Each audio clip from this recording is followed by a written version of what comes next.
Hi hello friends, ചെമ്മീർ point വരാൻ പോകുന്ന ഒരു അടിപൊളി എപ്പിസോഡിനെ പറ്റിയാണ് പറയാൻ പോകുന്നത്. ഒരു ദിവസം നമ്മുടെ ചന്ദ്രമതിക്ക് ഒരു കോള് വരികയാണ്. വിളിക്കുന്നത് വേറെ ആരുമല്ല, നവീനാണ് വിളിക്കുന്നത്.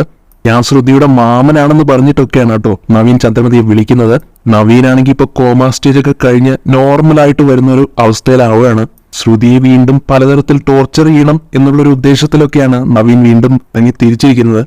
എന്നിട്ട് നവീൻ മാമനാന്നുള്ള രീതിയിൽ ചന്ദ്രമതിയോട് പറയുന്നുണ്ട്, ശ്രുതി വേറെ കല്യാണം കഴിച്ചു എന്നുള്ളത് ഞങ്ങൾ ആരോടും പറഞ്ഞിട്ടില്ല. എന്റെ അടുത്ത് മാത്രമല്ലേ ശ്രുതിക്ക് ദേഷ്യമുള്ളൂ, ഞങ്ങളോടും കൂടെ ആ ദേഷ്യം കാണിക്കുകയാണ് എന്നൊക്കെ പരാതി പറയുകയാണ് കേട്ടോ. അത് കഴിഞ്ഞ് പിന്നീട് ചന്ദ്രമതി നേരെ ശ്രുതിയെ വിളിക്കുന്നുണ്ട്. ശ്രുതിയോട് ഇക്കാര്യങ്ങളെല്ലാം അറിയിക്കുകയാണ്. നിന്റെ മാമൻ ദൈപ്പ എന്നെ വിളിച്ചിരുന്നു, നിനക്ക് അച്ഛനോട് മാത്രമല്ലേ ദേഷ്യമുള്ളൂ, മാമനൊന്നുമായിട്ട് കുഴപ്പമില്ലല്ലോ, അപ്പോ എന്നെ വിളിച്ചിട്ടുണ്ടായിരുന്നു കേട്ടോ, നീ ഏതായാലും സമയം കിട്ടുമ്പോ മാമനെ ഒന്ന് തിരിച്ചു വിളിക്കണം എന്നെല്ലാം ചന്ദ്രമതി പറയുന്നത് കേട്ട് ശ്രുതി ഓർത്തു പോവാണ്. ഇത് ഏത് മാമന്റെ കാര്യം ഈ പറയുന്നത് എന്നുള്ള രീതിയിൽ. ഏതായാലും ചന്ദ്രയുടെ അടുത്ത് ശ്രുതി പറയുന്നൊന്നുമില്ല, ഏത് മാമനാന്ന് ചോദിക്കുന്നൊന്നുമില്ല. കാരണം ഇനിയിപ്പോ ചന്ദ്രമതിക്ക് എന്തെങ്കിലും ഡൗട്ട് തോന്നിയാലോ എന്ന് കരുതി ഞാൻ ഇത്തിരി തിരക്കിലാമേ, ഞാൻ സമയം കിട്ടുമ്പോൾ വിളിക്കാന്ന് പറഞ്ഞിട്ട് ശ്രുതിയെ കോള് കട്ട് ചെയ്യുകയാണ്. അതേസമയം മനസ്സിൽ ചിന്തിക്കുന്നുണ്ട്, ഭഗവാനെ ഇതിപ്പോ ആരായിരിക്കും വിളിച്ചത് മാമനെന്ന് പറഞ്ഞിട്ട്, ഏത് കുരിശാണോ. പിന്നീട് കുറച്ച് ഫിനാൻസുകാര് ചന്ദ്രയെ അന്വേഷിച്ച് ചന്ദ്രയുടെ വീട്ടിലെത്തുകയാണ്.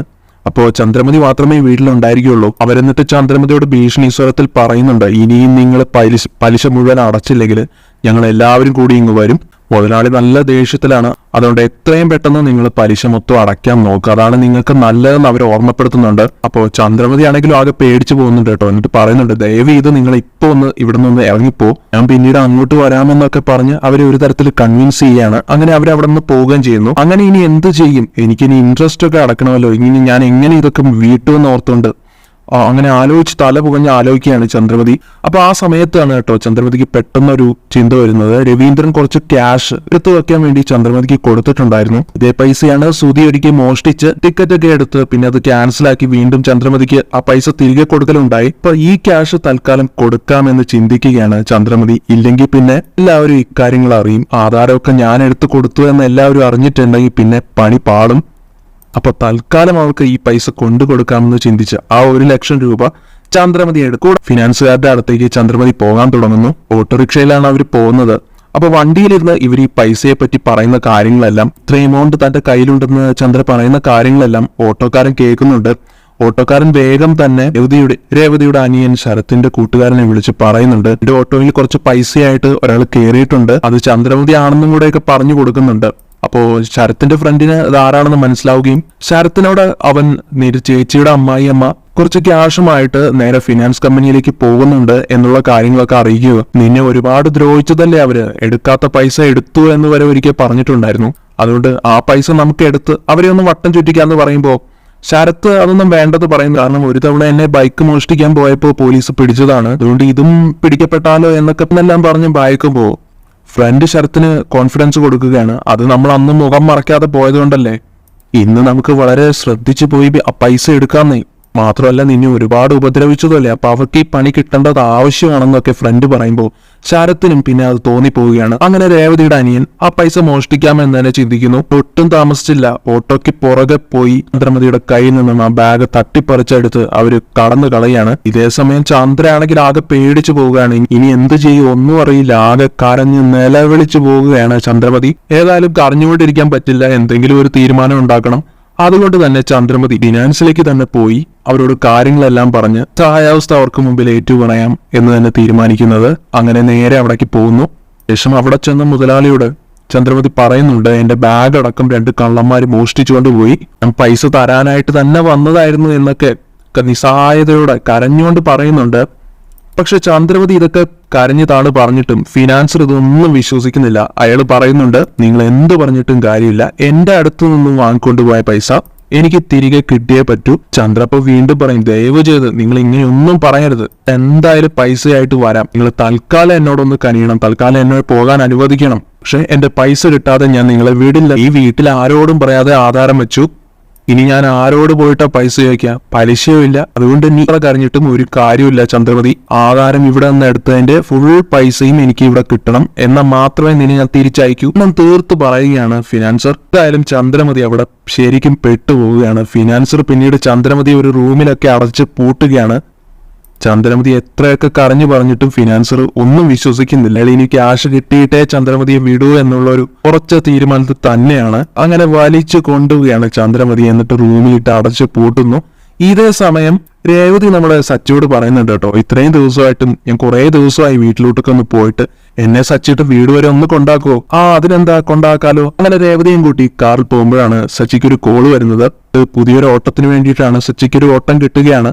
അപ്പൊ സച്ചി രേവതിയോട് പറയും, എനിക്ക് പുതിയൊരു ഓട്ടം കിട്ടിയിട്ടുണ്ട്, അപ്പൊ നീ തൽക്കാലം നീ ഇവിടെ ഇറങ്ങി വീട്ടിലോട്ട് പൊക്കോളാമോ, എനിക്ക് ഓട്ടം ഉണ്ടെന്ന് പറഞ്ഞിട്ട് സച്ചി പോവാൻ തുടങ്ങുകയാണ്. രേവതിക്കാണെങ്കിലും കുഴപ്പമില്ല, ഞാൻ തനിയെ നടന്നു പൊക്കോളാം എന്ന് രേവതിയും സമ്മതിക്കുന്നു.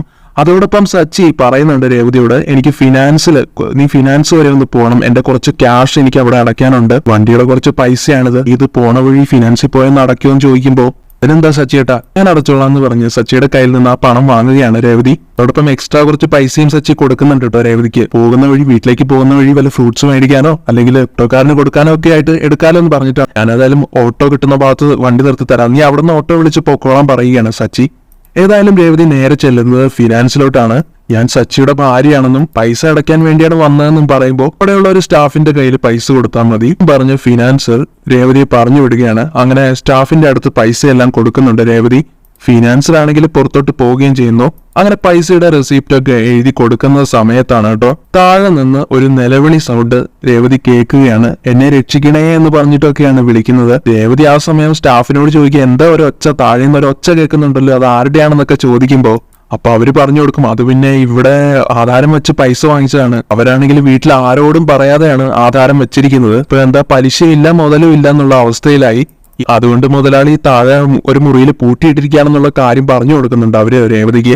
അപ്പൊ ഇത് കേൾക്കുന്നതും രേവതി ആശ്ചര്യത്തോടെ, വീട്ടിൽ ആരോടും പറയാതെ ആധാരം പണയം വെക്കുകയോ, സമ്മതിക്കണം എന്നൊക്കെ പറഞ്ഞു പോകുന്നുണ്ട് കേട്ടോ. മികത് റെസിപ്റ്റ് ഒക്കെ വാങ്ങി പോകാൻ തുടങ്ങുകയാണ് രേവതി. പക്ഷെ പിന്നെയും അവിടെ നിന്ന് ഇങ്ങനെ ഒരു നിലവിളി സൗണ്ട് കേട്ടുകൊണ്ടേയിരിക്കുകയാണ്. അപ്പൊ രേവതിക്ക് എന്തോ ഒരു പന്തികേട് തോന്നുകയാണ്, സംശയം പോലെ വരികയാണ്. അങ്ങനെ താഴോട്ട് ഇറങ്ങി നോക്കുമ്പോഴായിരിക്കും ചന്ദ്രമതിയാണ് തടവിലിട്ടിരിക്കുന്നെന്നുള്ളൊരു കാര്യം രേവതിക്ക് മനസ്സിലാവുന്നത്. അത് കാണുന്നതും രേവതി ഓടിച്ചെന്ന് ചന്ദ്രമതിയുടെ അമ്മ എന്താ ഇവിടെ സംഭവിച്ചെന്നൊക്കെ ചോദിക്കുന്നുണ്ട് കേട്ടോ രേവതി. ചന്ദ്രമതി എല്ലാ കാര്യങ്ങളും പറഞ്ഞു പോവുകയാണ് രേവതിയോട്. കാരണം ഇനി ഒന്നും മറച്ചു പിടിച്ചിട്ട് ഒരു കാര്യമില്ല. നിങ്ങളെല്ലാം അറിയുന്ന രേവതി ആദ്യം വിളിക്കുന്നത് സച്ചിയെ തന്നെയാണ്. സച്ചിയോട് കാര്യങ്ങളൊക്കെ പറയും, അമ്മയോട് പൂട്ടിയിട്ടിരിക്കുകയാണെന്നും അങ്ങനെ എല്ലാ കാര്യങ്ങളും സച്ചിയോട് പറയുന്നുണ്ട്. സച്ചി പിന്നെ ഒട്ടും താമസിച്ചില്ല രവീന്ദ്രനെയും അങ്ങനെ എല്ലാ കുടുംബാംഗങ്ങളെയും കൂട്ടി നേരെ ഫിനാൻസിലേക്ക് വരികയാണ്. അവരെല്ലാവരും കൂടെ ഫിനാൻസറുടെ അടുത്ത് കുറെ പറഞ്ഞു നോക്കുന്നുണ്ടെങ്കിലും ഫിനാൻസർ അടുക്കുന്നില്ല. അവസാനം ഫിനാൻസർ ഒരു കണ്ടീഷൻ വെക്കുകയാണ്, നിങ്ങളെല്ലാവരും മുദ്ര പേപ്പറിൽ ഒപ്പിട്ട് തരുവാണെങ്കിൽ ഞാൻ ഇവരെ വിട്ടയക്കാമെന്ന്. ഏതായാലും രവീന്ദ്രനും സച്ചിക്കും സുധിക്കും ഒക്കെ സമ്മതമാവുകയാണ്. പക്ഷെ ശ്രീകാന്ത് അവിടെ ഇല്ലായിരുന്നു. അതുകൊണ്ട് തന്നെ മക്കളെല്ലാവരും ഒപ്പിട്ട് തരണം എന്നുള്ളത് കൊണ്ട് തന്നെ ശ്രീകാന്തിനെ വിളിച്ച് പറയുകയാണ് സച്ചി ഈ കാര്യം. ശ്രീകാന്ത് ആണെങ്കിൽ ആ സമയത്ത് റെസ്റ്റോറന്റിലായിരിക്കും. ശ്രീകാന്തിനെ വിളിച്ചിട്ട് വേഗം ഇങ്ങോട്ട് ഫിനാൻസിലോട്ട് വരാനൊക്കെ പറഞ്ഞ് വിളിക്കുന്നുണ്ട് കേട്ടോ. പക്ഷെ ശ്രീകാന്തിനാണെങ്കിൽ എന്താ കാര്യമൊന്നും പിടികിട്ടുന്നില്ല. എന്താണ് ഇത്ര അർജന്റ് എന്ന് ചോദിക്കുമ്പോൾ നീ വേഗം വരാൻ തന്നെ നിർബന്ധിക്കുകയാണ് സച്ചി. ഇങ്ങനെ ശ്രീകാന്തും ഫിനാൻസിൽ എത്തിച്ചേരുന്നുണ്ട്. ഇതേ സമയം നമ്മുടെ രവീന്ദ്രൻ ചന്ദ്രയോട് കാര്യങ്ങളൊക്കെ ചോദിച്ചറിയുകയാണ്. ഈ ആധാരം പണയം വെച്ച് പൈസ വാങ്ങിച്ചോ, എന്തിനാ പൈസ വാങ്ങിച്ചത് എന്നുള്ള രവീന്ദ്രന്റെ ചോദ്യങ്ങളെല്ലാം കേട്ട് ചന്ദ്രമതിക്കാണ് എന്ത് പറയണമെന്നറിയില്ല. ചന്ദ്രമതി നാണം കേട്ട് തല താഴ്ത്തി നിൽക്കുകയാണ്. ആ സമയം ഫിനാൻസർ എല്ലാവരോടുമായിട്ട് പറയുന്നുണ്ട്, എന്തായാലും മക്കളെല്ലാവരും വന്നില്ലേ, അതുകൊണ്ട് ഈ മുദ്രപത്രത്തിൽ എല്ലാവരും കൂടെ അങ്ങ് ഒപ്പിട്ടോ. അതോടെ എനിക്ക് പൈസ തരാനുള്ള ഉത്തരവാദിത്വം നിങ്ങൾക്ക് എല്ലാവർക്കുമായി. എന്റെ കയ്യിൽ നിന്ന് വാങ്ങിച്ചു കൊണ്ടുപോയ 15 ലക്ഷം രൂപയും എനിക്ക് കയ്യിൽ കിട്ടണം. അതിന്റെ പലിശയായാലും മുതലായാലും എനിക്ക് തിരികെ തന്ന ഞാൻ ഈ ആധാരം വാങ്ങിച്ചുകൊണ്ട് പോകണം എന്നെല്ലാം എല്ലാവരോടുമായിട്ട് അയാൾ പറഞ്ഞു കൊടുക്കുന്നുണ്ട്. അങ്ങനെ സച്ചിയും ശ്രീകാന്തും രവിയും സുധിയും എല്ലാവരും കൂടെ ഒപ്പിട്ട് കൊടുക്കുകയാണ് മുദ്രപത്രത്തില്.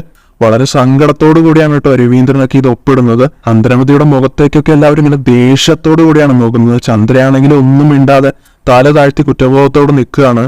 അങ്ങനെ ഒപ്പിട്ട് കഴിയുന്നതും ഫിനാൻസർ പറയുന്നുണ്ട്, ഇനി നിങ്ങൾക്ക് നിങ്ങളുടെ ഈ ഭാര്യയെ കൊണ്ടുപോകാം. ഇന്ന് മുതൽ നിങ്ങൾക്കും ഈ മക്കൾക്കും എല്ലാവർക്കും ക്യാഷ് തിരിച്ചു തരേണ്ടതിൽ ഉത്തരവാദിത്വമുണ്ട് എന്നും പറഞ്ഞ് ചന്ദ്രമതിയെ അവർക്കൊപ്പം പറഞ്ഞു വിടുന്നു. വീട്ടിലെത്തുന്നതും സച്ചിയും സുധിയും ശ്രീകാന്തും എല്ലാവരും കൂടെ ചന്ദ്രമതിയെ ചോദ്യം ചെയ്യുകയാണ്. നിങ്ങൾ ആർക്ക് കൊടുക്കാനാണ്, ആർക്ക് വേണ്ടിയാണ് ഈ പൈസ എടുത്തത് എന്നൊക്കെ പറഞ്ഞിട്ട്.